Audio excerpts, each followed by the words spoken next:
Ladies and gentlemen, welcome to another new episode of In My Damn Opinion. I am your host, the one and only Eric Asafalo. For those of you who are returning fans of In My Damn Opinion, I'd like to say thank you very much for returning for another episode of my show. For those of you who are first-time viewers, let me give you a little background about myself. My name is Eric Asafalo. I'm a professional wrestling enthusiast. I've been watching professional wrestling for the past 27 years. That's right, I may not look that old, but if there's one thing I know, it is the sport of professional wrestling. I have seen it all from Hulk Hogan body slamming Andre the Giant, all the way up to Sting throwing Seth Rollins' statue into the dumpster this past Monday night on Raw, the garbage truck. I apologize. So I do know what I am talking about when it comes to the world of professional wrestling. What we do on this show here is I basically give you my opinion on topics having to do with the world of professional wrestling. It can be current events going on in the world of professional wrestling. It can be past issues. I can discuss just about anything. If you'd like me to discuss a certain topic for you for the world of professional wrestling, please email me at easafalo, all one word, at gmail.com. You can also send me a tweet at capital E for Eric, no spaces, capital A for Asafalo. You can also send us a tweet on the Wrestling Roundtable page, which we have a Facebook page. We also have a Twitter page as well. So feel free, if you have something you'd like me to discuss, I'm more than open to suggestions, and I will talk about that more later on in the show. So let's not waste any time. Let's get into this week's topic of discussion, and that would be Mr. Kennedy. Wait for it, wait for it, wait for it, Kennedy. That's right. Let's rewind back almost about 8 years ago to 2007. Mr. Kennedy was supposed to be the new it guy in the WWE. You don't believe me? Go back and watch WrestleMania 23 on the WWE Network for $9.99, that's right, ladies and gentlemen, $9.99. Anyways, go back and you watch that WrestleMania. Who won the Money in the Bank match? That would be Mr. Kennedy. Also, the big storyline that was supposed to happen that year is Mr. McMahon would have kayfabed died. For those of you who do not know what kayfabe means, please go look that up online. I don't have time to explain that to you. But anyways, Mr. McMahon would have died. And the storyline goes that Mr. McMahon would have died, and it would have been, the topic would have been, who would have done it? Who would have killed Mr. McMahon? So in the end, the person who was supposed to be revealed as killing Mr. McMahon would have been his wife, Linda. That is correct. Linda McMahon, and Vince McMahon would have left the company to his illegitimate son, which would have been Mr. Kennedy. So Mr. Kennedy would have been charged in the WWE, which would have led us up to WrestleMania 24 the next year, when Triple H would have reappeared as a babyface and revealing that he and Stephanie were once again married. And so Triple H and Mr. Kennedy would have fought for control of the WWE. Triple H would have gone over Mr. Kennedy. Mr. McMahon would have come back from the dead and revealed that he really wanted just to leave the company to his real one and true son all along. I don't know why the hell they didn't involve Shane McMahon in this angle, but anyways, that was what was supposed to happen back in 2007.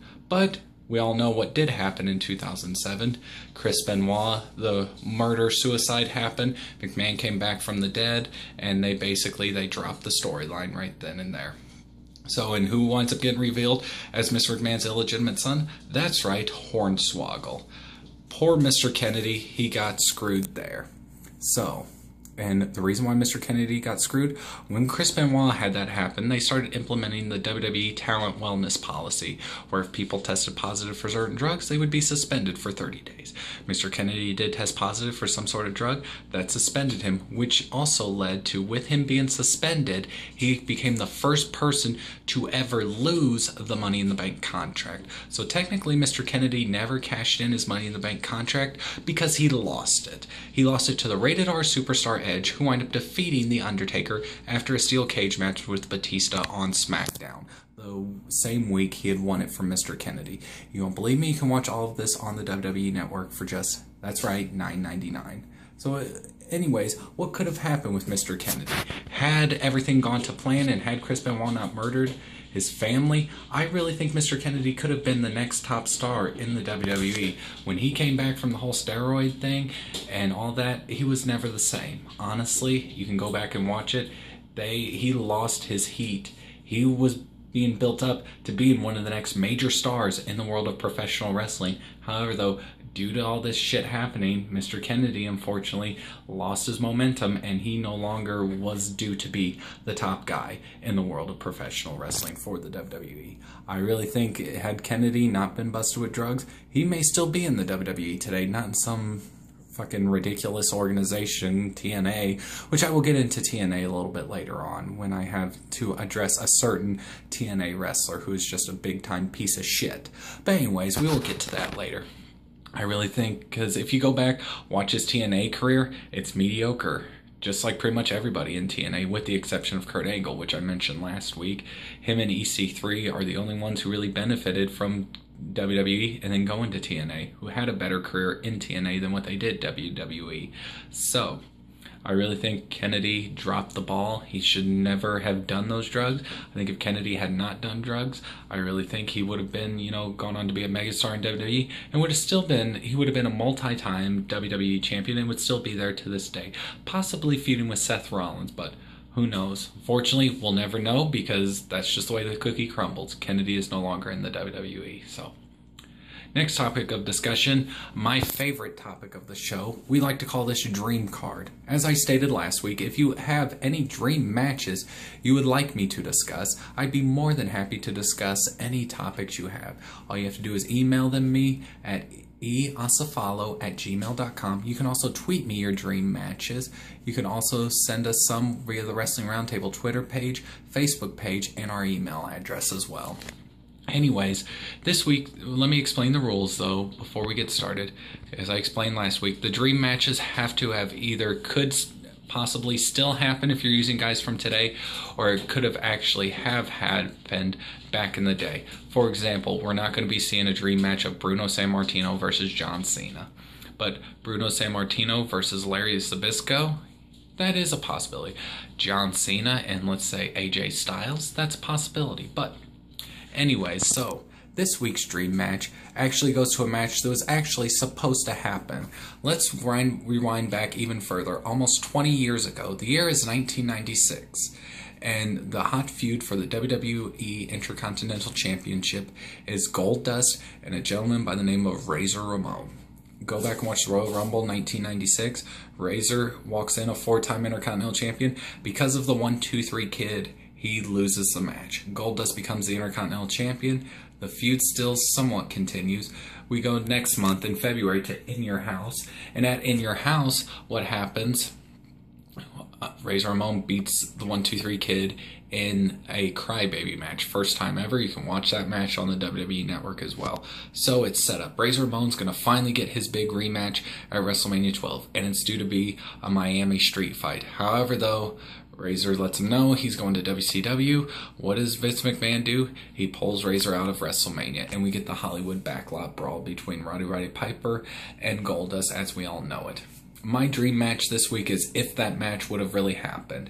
The Miami street fight of Goldust versus Razor Ramon for the Intercontinental Championship at WrestleMania 12. I think that match would have tore down the fucking house. Granted, you did have the match, which was going to be the Iron Man match between Bret the Hitman Hart and Shawn Michaels for the WWE Championship. However, though, I really think Razor Ramon and Goldust would have had a tremendous Miami street fight. I am really sad and disappointed that never happened. Who do I predict would win that match then?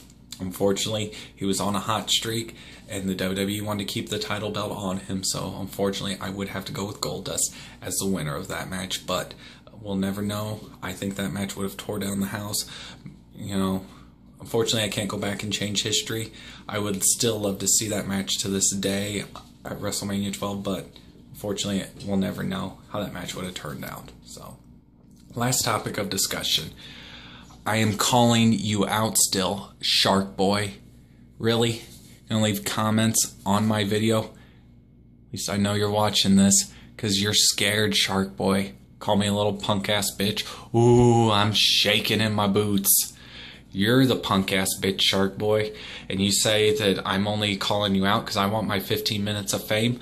Don't you think if I wanted my 15 minutes of fame, I'd call out somebody actually famous, not some punk ass who works for TNA and can barely fucking wrestle as is? Oh, I'm gonna rip off Stone Cold Steve Austin, I'm gonna wear a black vest, I'm gonna drink clam juice, come on, I'm Shark Boy. Well, you know what? If you're Shark Boy, that makes me a shark hunter, you piece of shit. I ain't fucking scared of you. Tell me to knock this shit off. Why don't you come make me knock it off? I still issue this challenge to you to this day. You and me, let's meet in the ring. I don't care where we meet. We can meet in TNA, which, I mean, there's going to be like 2 people in the audience, but we can meet in TNA. We can meet in ROH. We can meet in Dreamwave. I don't care where we meet, Shark Boy, because I ain't scared of you. Let's do this. Tell me to knock my shit off, because all I want is 15 minutes of fame. Like I said, if I wanted 15 minutes of fame, I would call out somebody more famous than some washed up wrestler who's a never was. Can't be a has-been because you've never been a been. You are a never was, Shark Boy, and I ain't scared of you. Let's see you respond to this, you worthless piece of shit. Come at me, bro. So, anyways, in conclusion, ladies and gentlemen, that has been my damn opinion. Join us next week as we will discuss more of my opinions on the world of professional wrestling. I'm Eric Acefalo, and that has been my damn opinion.